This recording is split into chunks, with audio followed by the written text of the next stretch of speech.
Okay, so when I think about these big questions and as I'm going through the list, trying to figure out which one I could answer most concisely in a way that makes the most sense to me specifically, it's harder than I expected, especially looking at even just the first question of why are we here.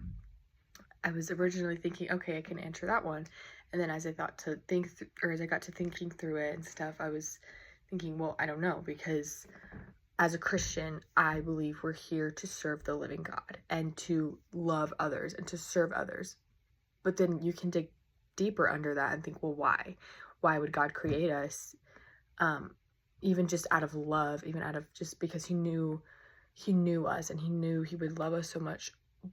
But why would he love us so much, and why would he need to create us? Or he doesn't need to create us, so why would he want to create us when he knows that we're going to live in such a broken world? And there's just so much that goes under that. So I don't feel like I can answer most of these in a concrete way, and I don't think that's essentially the point. And I think that's why ethics is so helpful here, is because it really just gets you thinking. And I like what Alessio was saying about, is there a higher power, transcendency, or God?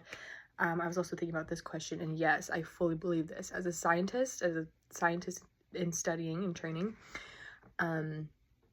it makes sense to not only just see these creatures in the way that they are, but to understand, like, how did they get here? Even if evolution is true, if evolution is false, it makes sense to me in my worldview that there would be a creator. Because just looking at different things like zebras, who have every single stripe pattern is different among every zebra, and giraffes were same thing, all of their patterns are different among every single giraffe. And us, how every single one of us is completely different. And why would that matter? Why would that be the purpose of anything if there's no higher power that's creating us? And it just doesn't make sense to me that any other context we would become such intricately involved beings that are so consciously aware and so involved in life, and that every ounce of our body is perfectly knitted together to function the way it's supposed to.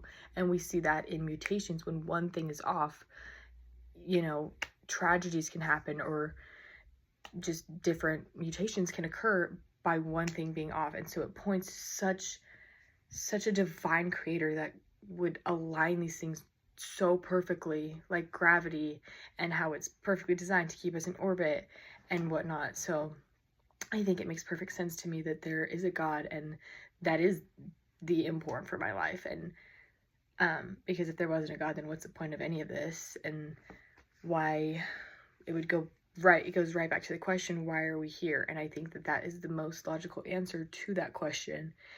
And the only way I can seem to understand that question is that there is a God, and he wants us to experience the joys that life can bring, the laughter, the happiness, and then be there for others when they're in those sorrows and trials and tribulations, that we can be there for others because we've been there ourselves. And it just is a continual kind of circle pattern, in my opinion, where we're just all here for others and ultimately for God. And it's not about what we can deem successful in our lives, but what can constitute success in the kingdom of God ultimately.